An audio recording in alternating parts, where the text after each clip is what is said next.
All right, everybody. How y'all doing? Old Big Jim coming at y'all from the Bog, International House of Barlow, located here in beautiful South Mississippi. Great day, man. Good bluebird sky. Got a few fluffy clouds. About a 45% chance of rain. Just of course. If it does rain, that just makes everything hot and sticky. But it's hot enough for everybody. I can promise you that. I think the heat index is around 107. Pretty hot. Pretty hot. If you looked at the title of the video, I just got a couple questions I want to ask and get answered, and I just don't know. I don't know if this particular subject has ever been asked or considered or thought of. I just don't know. So, but I'll ask it. But first of all, what's old Big Jim toting? Well, let's see. Now this morning I did a short, and there was a particular pocket knife in that short that caused quite a ruckus. And these knives are available. I think there's either 2 or 3 more of them at Deep South Cutlery. Brother Billy Ray bought a collection from I'm not sure where it was from, but pretty big collection. Had a lot of good stuff in it. And these were in there. Now there's no boxes, no paperwork, none of that. But the knife by itself is, worth what you pay for. I bought one, so I mean I think there's value. There's some value in there. So let's look at this old thing. You want to? And of course I am participating in the Show Your Leather put on by JC's Mountain Jaw and that pocket knife guy. What's in your pocket? All right, here it is. This is a crocodile. Heard some people call this alligator. Well, it's against the law to have alligator anything that's real. I mean, if it's exposed. This, according to the maker, who is Jerry Phillips, this is real, and I believe him. Got a nice little dingle ball and a couple little beads and some threaded stuff on. He put all that on there, and that's just the way I got it. And it's a good one. It's a good slip. Goes in the pocket well, sits well, so can't go wrong right there. Now in that pocket knife, in that slip is a Böker USA story knife. Okay, this is a beautiful knife, and it says right there it has something schooner, the Prairie Schooner. Okay, just a beautiful saw cut deal, and this is made by Böker USA. Now some people call this a jackknife, and some there's 3 or 4 names for it, but just a beautiful pocket knife. Got those threaded bolsters, but I call it a jack. And it's an equal end jack, because it's the same size on both ends. Has a big old pin blade, and got some snap. That's the reason I bought it. But if you can see right there, it says Böker. I don't want to cut myself, but it says right there, it says Böker USA. All right, but just a beautiful pocket knife. Now on the main blade, main blade is I guess that's a spear point. I'm not gonna sit here and pick a fight with anybody about what kind of blade that is, but I'm pretty sure that's a spear point, drop point, spear point. Zulu point. I heard Brother Harold call jackknife the other day, or maybe it was a whittler, that he called it a Zulu, which I understand that a little bit myself. But just to be, look at that reflection. Can you see old Big Jim in there? Beautiful pocket knife. Now, I bought this to be a toter, and it's just a beautiful knife, and one of my favorite patterns. But you'll see there, it's got an etching on it. It says Westford Hoe. Okay. So it's just a beautiful jackknife. Good solid half stock. Okay, and it's got the walkie talk. So that's the first thing we got in the pocket today. Let's go. Well, I'm gonna go a little bit out of order today, but coming in here in this Charlie Cook.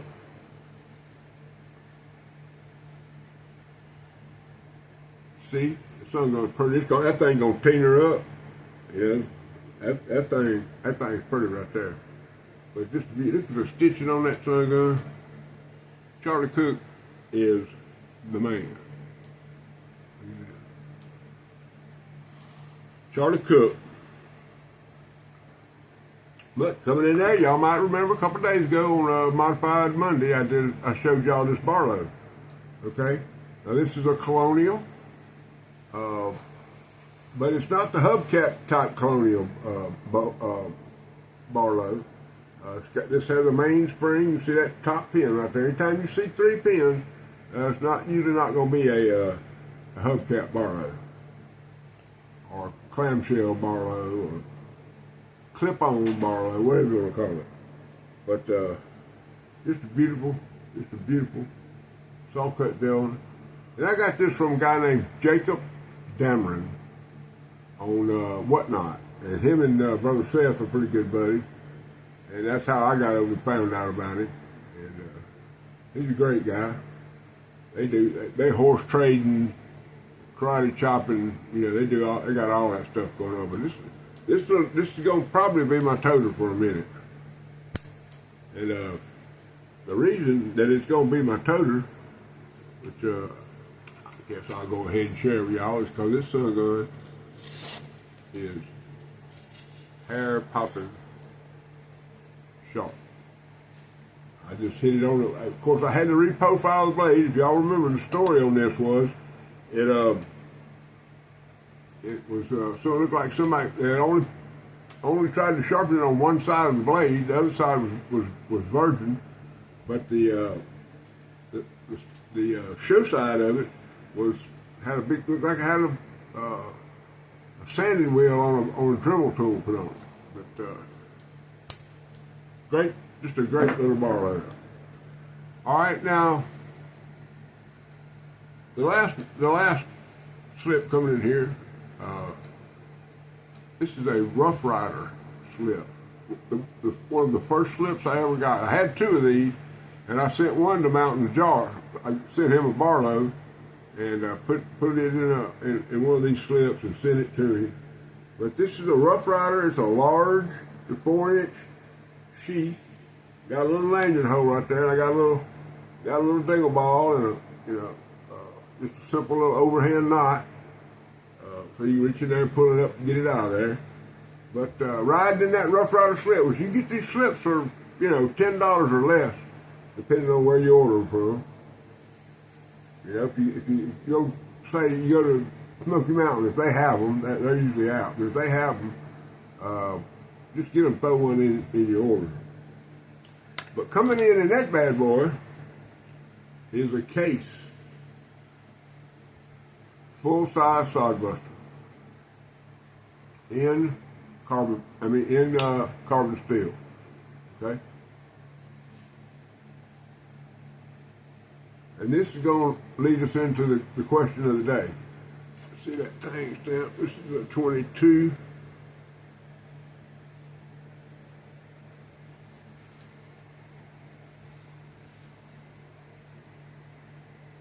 Yep, got 6 dots. This is 2002. And then the pattern number is 41037. I'm sorry. 41038. Okay. Got some teeners going in on it. Okay. Well then, so what's the big question? This is a work knife, right? I mean, that's what most people call it, work knife or sidey junior. Just depends on who you are, where you're from, and you know, most of us either had a pawpaw or a father, your father, or somebody, your uncle, or somebody you knew always had a Sodbuster in their pocket. And around here, most of them carried the big one. But here's the question that I may run a poll. I may put a poll up on my channel out there in the post section and find out just a yes or no question. So here's the question: is a large Sodbuster, is it a folding hunter? Could you call it a folding hunter? Question mark. I just want to know. It's as far as size goes, yes. I mean, you can, as far as skinning, if that's not a skinning blade, I don't know what is. I mean, so the question is a large Sodbuster Junior, a large Sodbuster, a folding hunter? Well, you know, when old Big Jim calls in a question like that, I had to go pull out my soddy sack. How many people out there, y'all got a soddy sack? Anyway, here are my large, got two Rough Riders on the top right there, and then the red one goes in between there, and then there's a stainless steel full size, and then you got another Rough Rider, that's the classic carbon, and then on the bottom right there we have a Moore Maker, that's in carbon steel also. I guess I gave y'all that look. Might as well look at the other side. These are my Sodbuster Juniors. Got one from Germany. These are a couple of farm hands, I believe they're called. Got a Bear and Son, a couple of Bear and Son, and then we got two cases at the top, a couple of ropers.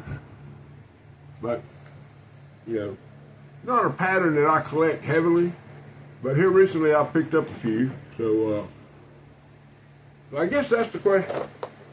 And so since my brother from the other mother has started this herd 'em up, good old biggin', old Harold Terry, he's now the Tree Assassin. New little nickname I got for him, the Tree Assassin. Had a pine tree fall in his yard. He got it all fixed up. Anyway, HT has started the folding hunter. Okay, let's do this. He may not have started the folding hunter Friday, or the fixed blade Friday, or any of that. But like me, he's truly a proponent of it. I mean, his folding hunter videos are outstanding. And you know, I understand. I mean, let's see.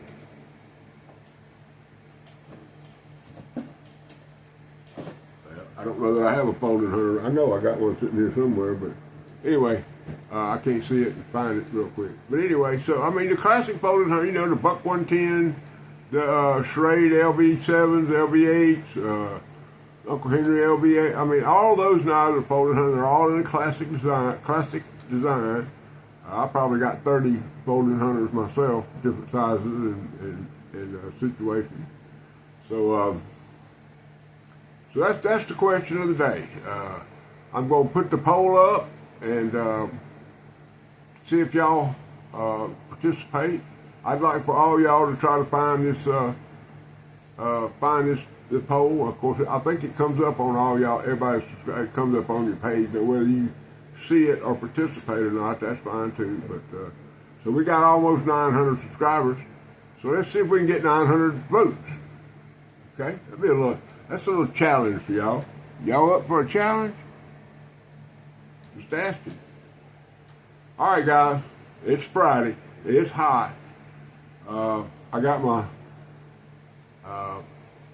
My helper over here, me and him cleaning up the house, trying to get everything straightened away, which is quite a job for an old man that can't hardly walk. Been having a little trouble with my back, guys. I mean, it's coming around. I mean, I'm gonna make it, but I don't know if it's the weather. I don't know what it is, but boy, Lord, man, my back. Every time I wake up in the morning, I think I'm gonna get me about 6 2x4s and lay them underneath my mattress, stiffen up that mattress where I get me a good old hardback. Soft mattress will kill you back. But old Big Jim, he'll figure all that out. He'll get it going on. So, all right, everybody. What I need for y'all to know, and I hope y'all understand, is that Jesus Christ is Lord of my life and rule number 9.